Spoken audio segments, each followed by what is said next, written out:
Nongere mbahe ikaze ni ukuri mu isomo ryacu ry'uyu munsi aho tugiye kwiga inshinga dukunze gukoresha mu buzima busanzwe. Mu buzima bwacu bwa buri munsi izi ni inshinga zikoreshwa cyane. So verbs ubundi ni amagambo y'ibikorwa, igikorwa runaka uri gukora.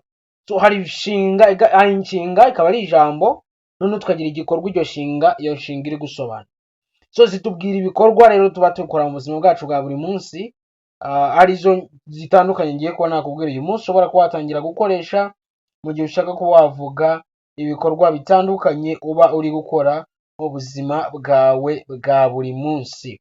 Okay, aka kanya rero mureke dutangire turebe nizo common daily verbs that we use in our daily life. So mu buzima bwacu bwa buri munsi dufitemo inshinga nka wake up. Inshinga wake up ivuga kubyuka. Wake up, kubyuka.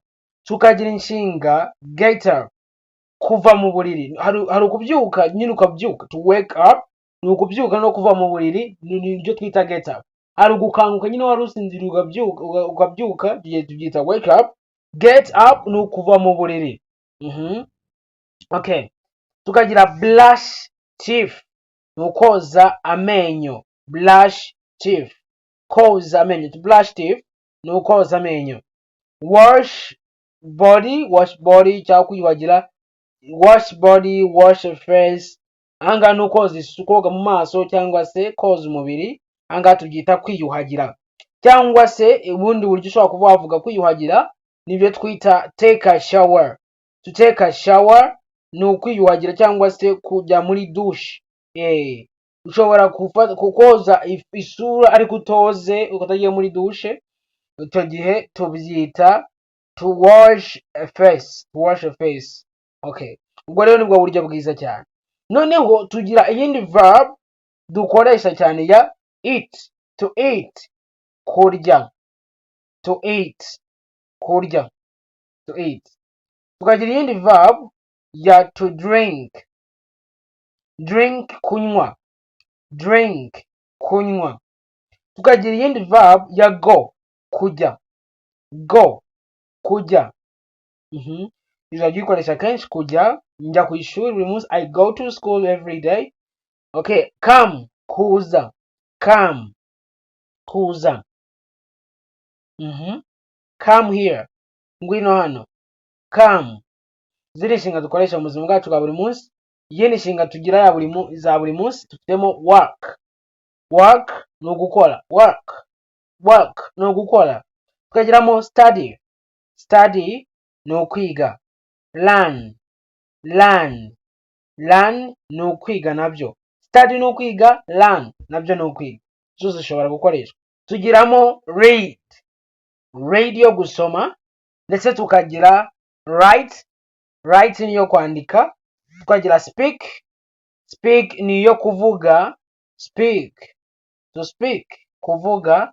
Tukagiramo iyindi nshinga listen ni kumva. Listen, kumva. Noneho tukagira watch, kureba. Kureba. Ushobora kureba televiziyo, ushobora kureba abana bari gukina. I'm watching children playing on the ground. Ni kureba abana bari gukina mu kibuga.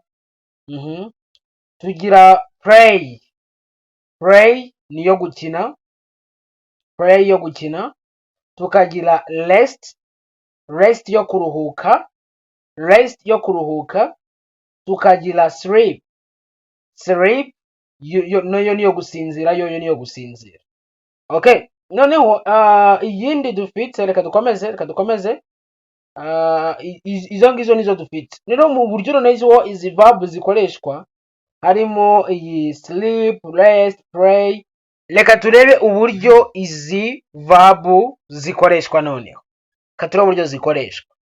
So we use the verbs with the subject pronouns.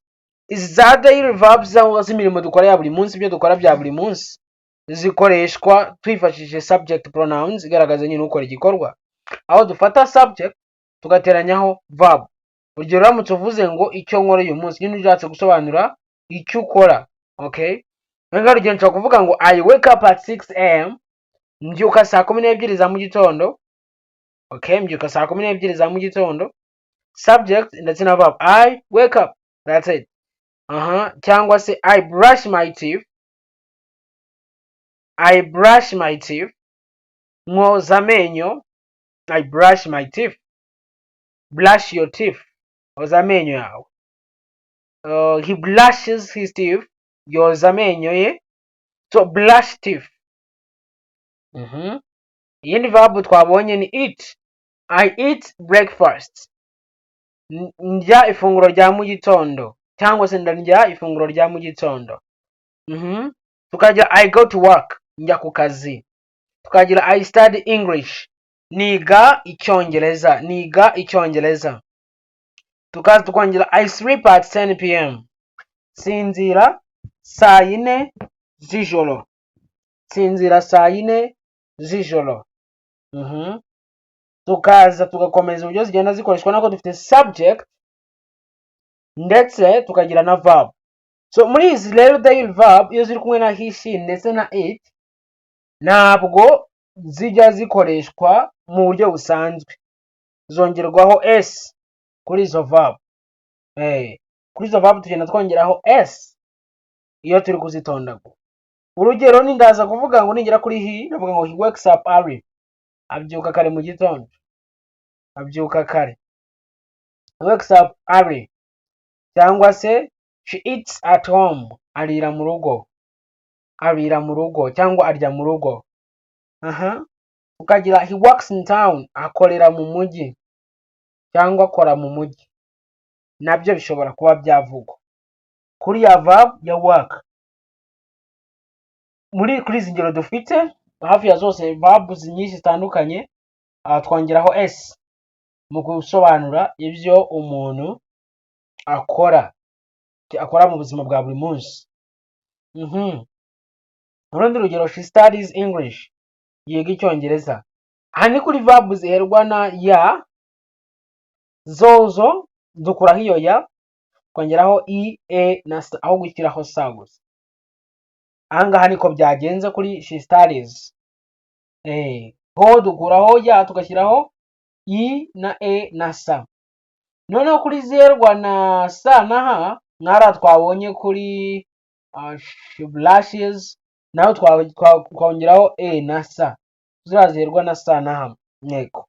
So reka dukomeze rero. Ikintu ugomba kwibuka nuko utajya wongera s inyuma ya kuri verb zifite subject ya I, you na we cyangwa they.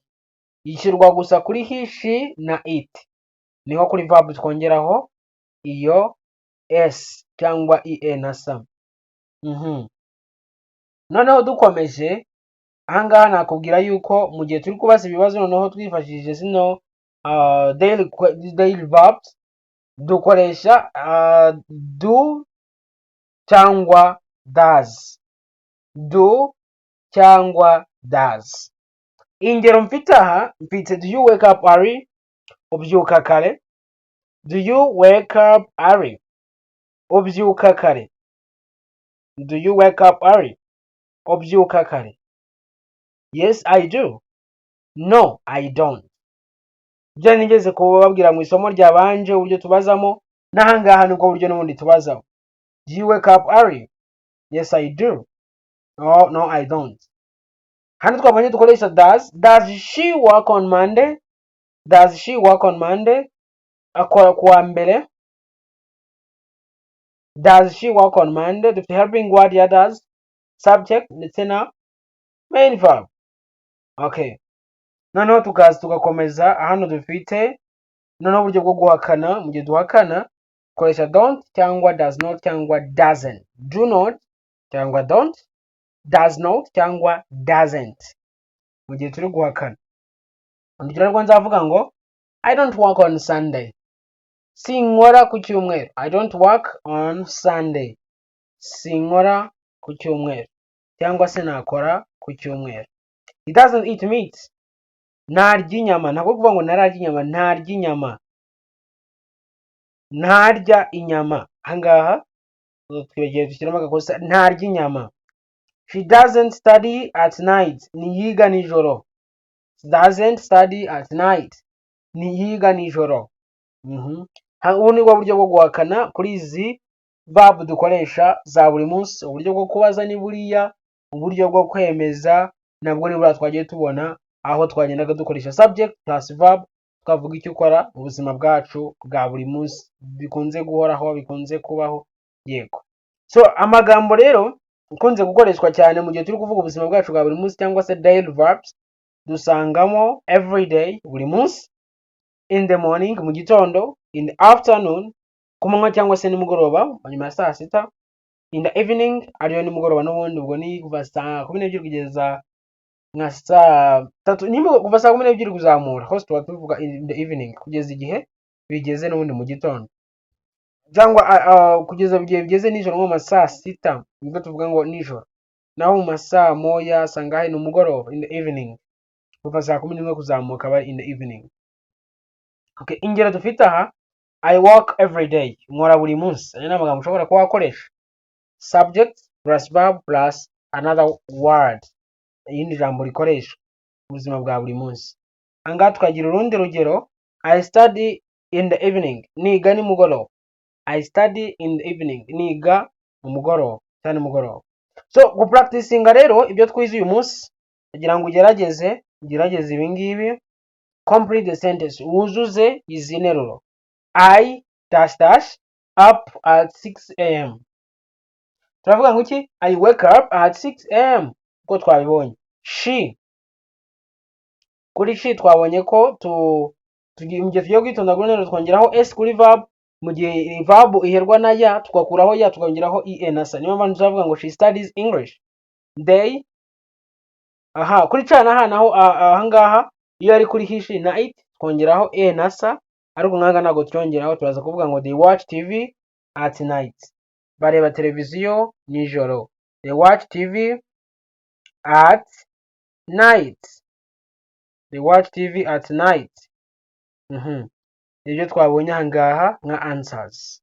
So hano reka noneho mbahe iyindi practice. Iyindi practice nanga dufite ugomba gukora interuro zawe. I dash dash ugashyiramo icyo ugomba gukora cya buri munsi ukoresheje rimwe muri ziriya daily verb. He dash dash ugashyiramo icyo ukora mu gitondo ukoresheje ziriya daily verb, cyangwa se she dash dash icyo akora, urugero ugiye gutanga at night, icyo akora ni mugoroba cyangwa se ni nijoro, icyo akora nijoro. Hano ni nijoro, icyo akora nijoro.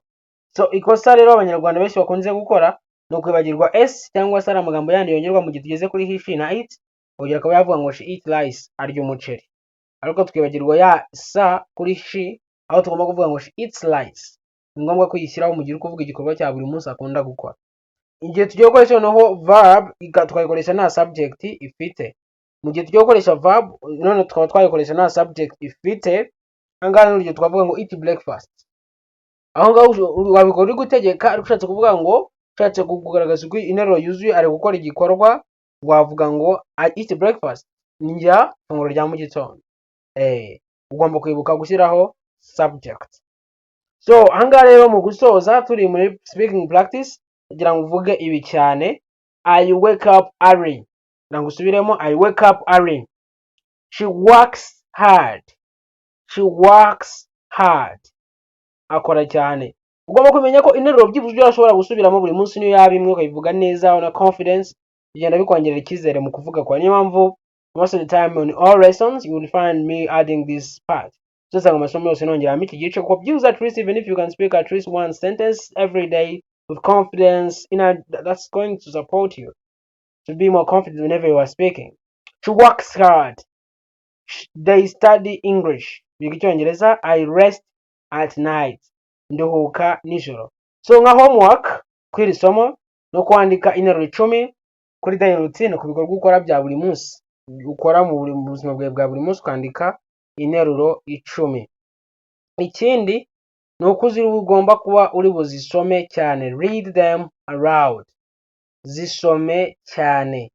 Ikindi practice every day, practicing buri munsi, witoze buri munsi. Ahangaha dusoza icyo nakubwira nuko inshinga zo mu buzima busanzwe zidufasha mu kuvuga ibyo dukora buri munsi mu cyongereza. Rero iyo wazimenye neza ushobora kuzivuga, kuvuga biba byoroshye cyane, ukaba watangira kugira ibyo uvuga. Rero ugomba kwitoza buri munsi ukamenya kuvuga ibikorwa ukora bya buri munsi, icyo uri gukora, bizagenda bigufasha, bizatuma ubasha kugera kure vuba mu rurimi rw'icyongereza. Nizere ko mwakunze iri somo, niba ryabafashije I really appreciate it. Ubundi dusubire mu isomo ry'ubutaha, ndabakunda cyane.